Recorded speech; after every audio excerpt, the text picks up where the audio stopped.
My mother's constant companion was her sister-in-law, Auntie Annie. She was married to Uncle Hubert and was up our house practically every night. We visited our local cinema without fail every Monday and Thursday night throughout the war years. They were devoted friends until my mother passed on in 1982, aged 79. My closest friend was John Dirk, Uncle Les's son.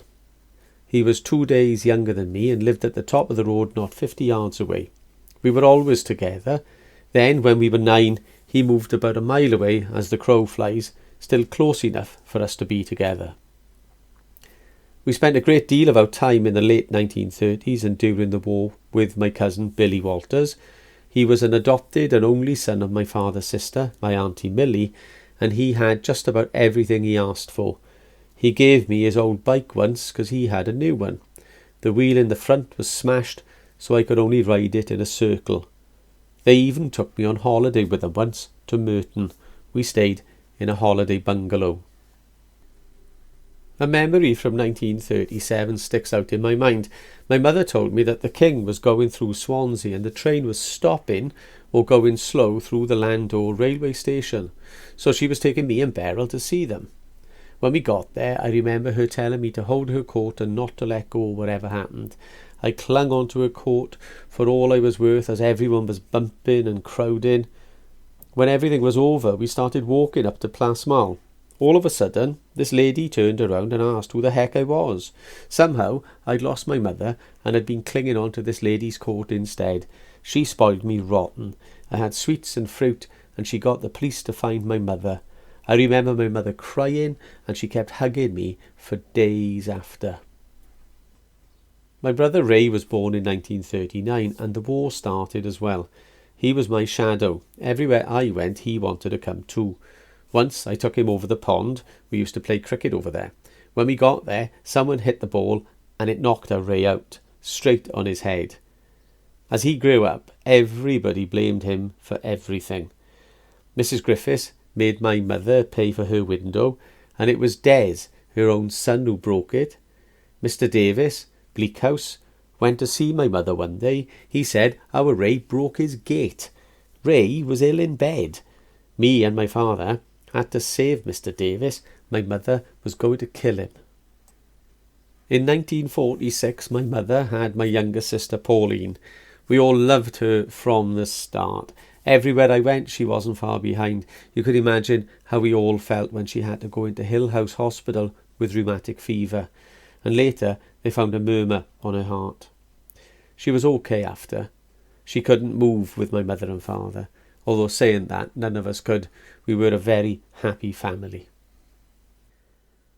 I was 6 years old when the war started. There was a lot of activity.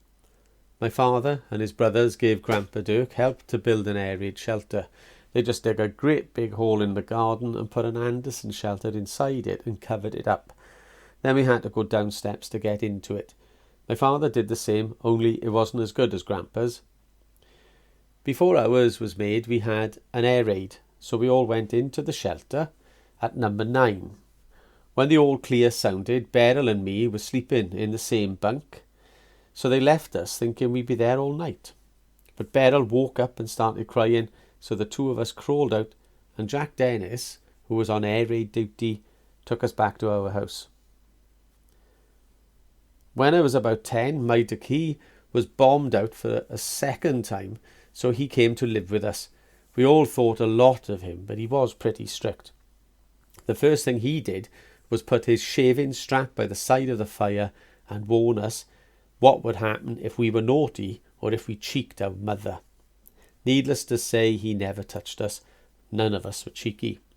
At that time, we had no TV or wireless. We all used to ask the Key to tell us a story or sing, which he could do well, and while he did it, you wouldn't hear a murmur. He was wonderful to listen to.